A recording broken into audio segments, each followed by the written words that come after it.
안녕하세요. 박정호입니다. 저는 지난달까지 전라북도 농업기술원에서 근무하다가 명퇴 이후에 딸기 다마라고 하는 그 개인 컨설팅 회사를 만들어서 컨설팅과 강의를 전문적으로 하고 있는 박정호 기술사입니다. 오늘은 수확기 딸기 재배 관리에 대해서 말씀을 드릴 건데, 주 내용은 난방과 온도, 습도 관리, 그리고 티번, 꽃곰팡이, 벌, 그다음에 딸기 재배사의 주기적인 점검 사항에 대해서 말씀드리도록 하겠습니다. 우선 겨울철 난방기 절약과 생리장애 경감을 위한 4단 변온 제어에 대해 말씀드리겠습니다. 야간 설정 온도는 8도 내외로 낮게, 새벽 6시 이후로는 조주 가온을 해주시기 바랍니다. 제가 말씀드리고 있는 4단 변온의 설정 예입니다. 딸기 재배 농가에서 효과적인 변온 관리를 위해서는, 예를 들면 12시 1분부터 새벽 6시까지는 8도 내외로 관리해 주시고, 6시 1분부터 8시까지는 12도로 온도를 높이고, 8시부터 오후 6시까지는 15도로 온도를 유지해 준 다음에, 6시부터 자정까지는 12도로 설정한 후 자정부터 다시 6시까지는 8도 내외로 관리해 주시면 되겠습니다.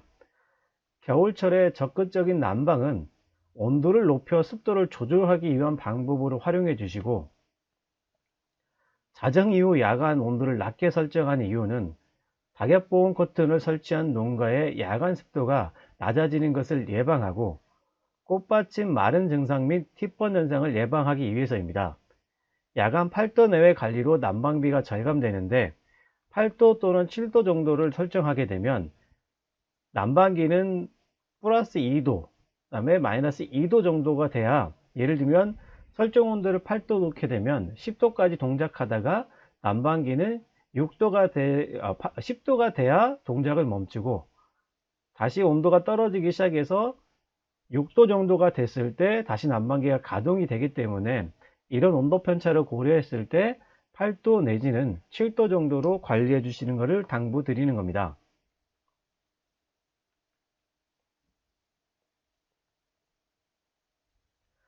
아침 6시 이후 온도를 높이는 이유는, 온도를 높여 습도를 낮춰 광합성을 준비하는 과정이고, 열풍기를 이용한 조조가온은 열량과 효율이 높습니다. 200평 단동하우스 기준 15분 동작 시 온도는 2도가 증가하고, 이산화탄소 농도는 1000ppm 이상 증가하게 됩니다. 농가의 변온관리 사례입니다.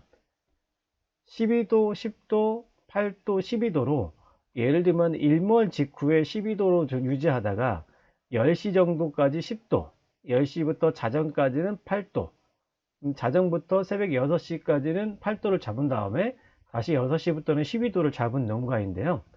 야간의 습도가 80% 이상 유지되는 것을 확인할 수가 있고, 이렇게 했을 때 팁번 현상이나 꽃받침 마름 증상 등의 작물의 생리장애가 경감되는 효과가 있습니다. 단동하우스의 환경관리 예시인데, 여기 보시면 8시 즉 전후 해가지고 온도가 올라가는 것을 볼 수가 있습니다. 급액의 온도를, 온수 공급을 통해서 급액이 돈이 되는 순간에 온도가 올라가는 걸 확인할 수가 있고요. 오후 시간대에 보면, 예를 들어서 여기 보시면 약 2시경에 측창을 닫아서 온도가 다시 올라가고, 이 온도가 자연스럽게 떨어지는 걸 확인할 수가 있습니다. 그래서 오후에 일찍 측창을 닫아서 온도를 유지하게 되면 그만큼 난방비가 절약되는 효과도 있고, 광합성 산물이 입에서 과일로 전류되는 시간을 충분히 확보할 수가 있겠습니다. 이 등위 열풍기가 현장에서 많이 사용되고 있는데, 이 등위 열풍기는 화재 위험이나 가스 폐양을 위해서 보조과학 수단으로 사용하고, 관리자가 있는 조건에서 활용하게 되면 가격 대비 성능이 매우 높은 난방기가 되겠습니다. 열풍기는 연량 대비 가격이 저렴한데, 5만 킬로칼로리 그 타이거킹 대포 열풍기의 경우 약 30만 원부터 다양하게 가격이 존재하고, 직화식으로 열효율이 높습니다. 연소 시에 이산화탄소를 공급하는 효과가 높은데, 증유 1리터당 약 2.5kg의 이산화탄소가 공급되게 됩니다. 최근에 코로나19 사태 이후에 이 이산화탄소 공급이 줄어가지고 농가분들께서 농업용으로 쓸 수 있는 그 이산화탄소 공급이 좀 제한된다고 하고 있는데, 연동하우스 재배 농가에서도 이 열풍기를 이용해서 열을 공급하면서 이산화탄소를 공급하는 아주 좋은 방법이 되겠습니다.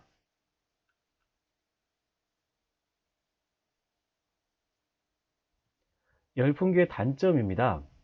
과도하게 동작했을 때 하우스 내부에 산소가 부족하게 되면, 또는 노즐 정비가 불량했을 때 불완전 연소로 가스가 발생하는 문제가 있습니다.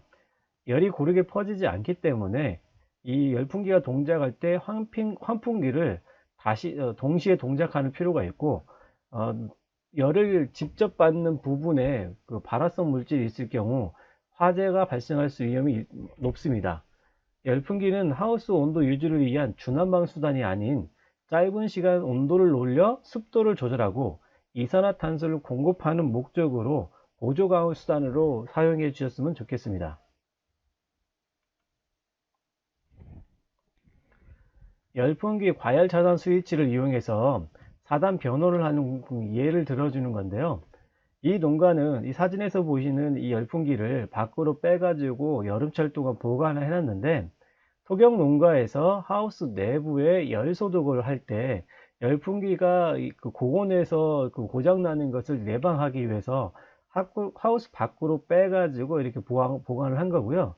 이 열풍기에 여기 이 뚜껑 부분을 열게 되면 안쪽에 이렇게 선 두 가닥이 연결되어 있는 과열 차단 스위치를 볼 수가 있을 겁니다.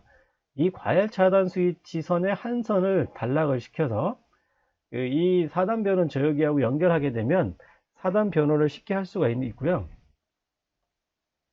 30만원짜리 타이거킹 열풍기 같은 경우도 이 온도가 표시되는 부분을 나사 4개를 풀게 되면 안쪽에 이와 같이 두 개의 이제 단자가 있는데, 한쪽은 불꽃을 감지하는 그 센서이고 우측에 있는 것이 이제 과열 차단 스위치 선입니다.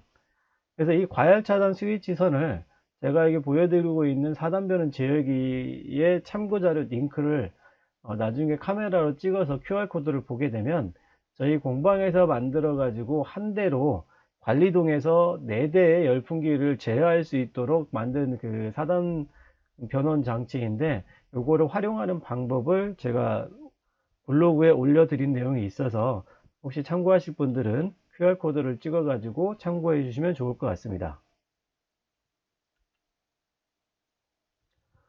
온풍 난방의 문제점인데, 여기 보시는 이 그래프는 저희 지역에서 한 농가가 전기로 물을 데우고 이 데워진 물을 라디에이터 팬으로 하우스에 이제 그 난방을 했던 건데, 이렇게 난방을 했을 때 여기 보시면 난방기가 돌아갈 때는 15도까지 올라가고, 난방기가 멈추게 되면 다시 온도가 떨어져 가지고 약 11도까지 온도가 떨어지게 되는데, 난방기가 동작을 할 때와 멈췄을 때 온도 편차가 4도가 발생하는데, 난방기가 돌아가는 시간에 하우스 내부 습도는 거의 70%까지 떨어지게 됩니다.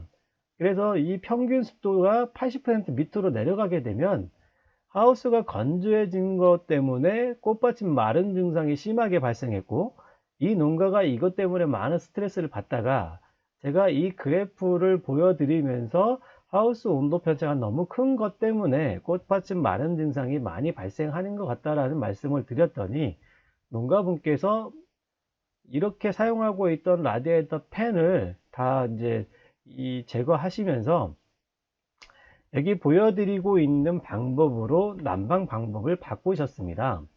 단동하우스의 개별 온수 난방이라는 제가 이름을 지은 건데, 내부 온도 편차가 좁고 건조해지는 것을 예방할 수가 있었습니다.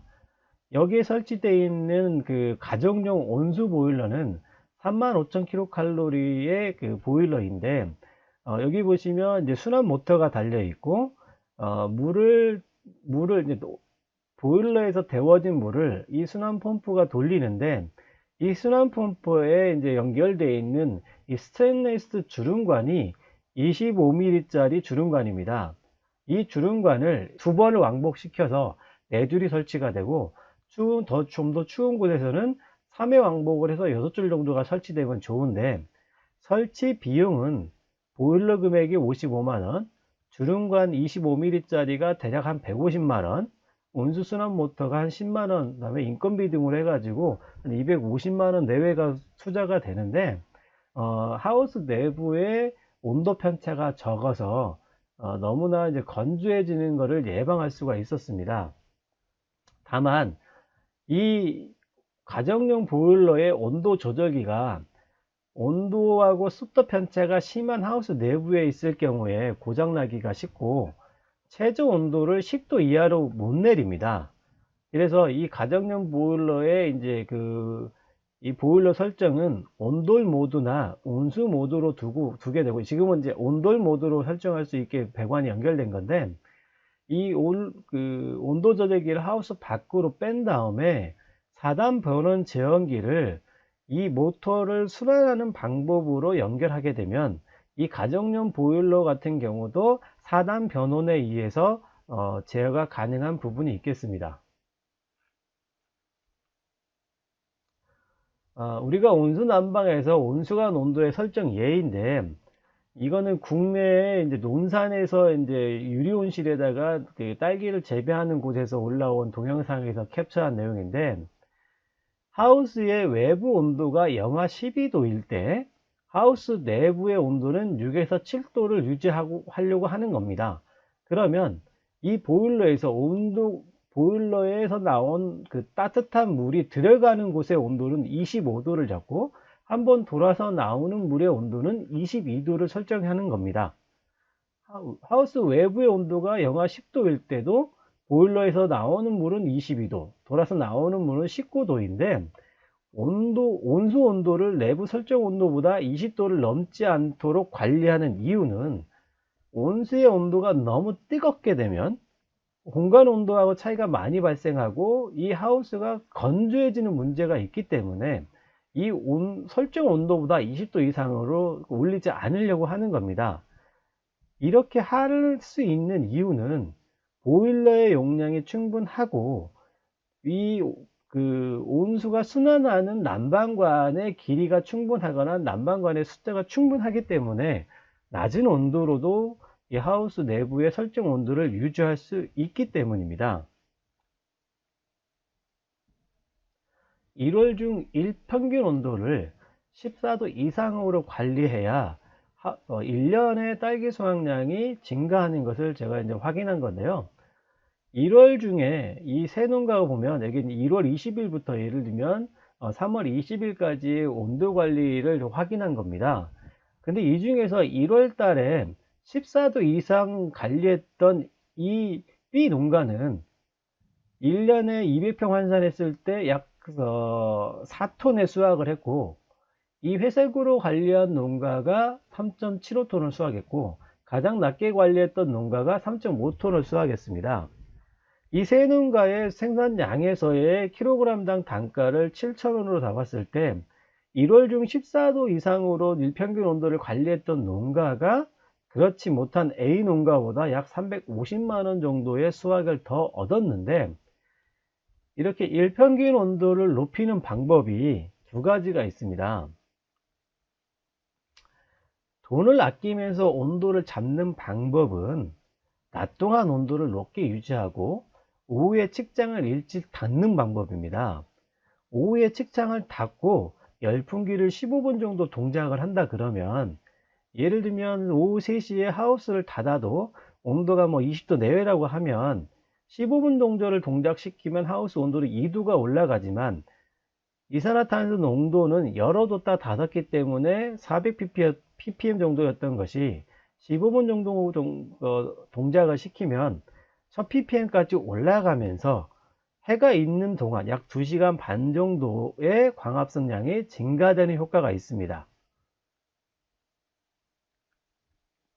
돈을 쓰면서 온도를 잡는 방법은 야간의 온도를 높이는 방법이고, 측창을 닫는 시간을 늦게 하는 겁니다.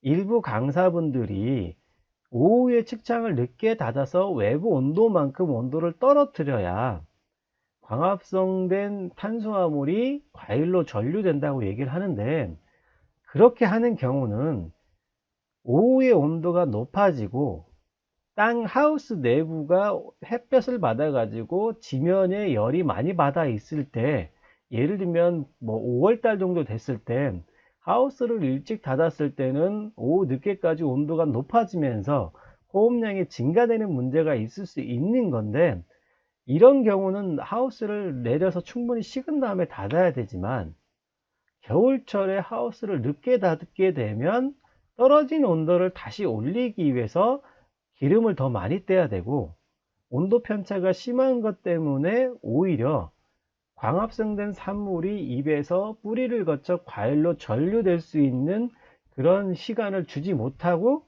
입만 두꺼워지는 문제가 발생할 수가 있습니다. 따라서 돈을 쓰고 효과는 적은 방법이 겨울철 야간의 난방 온도를 높게 잡는 것입니다.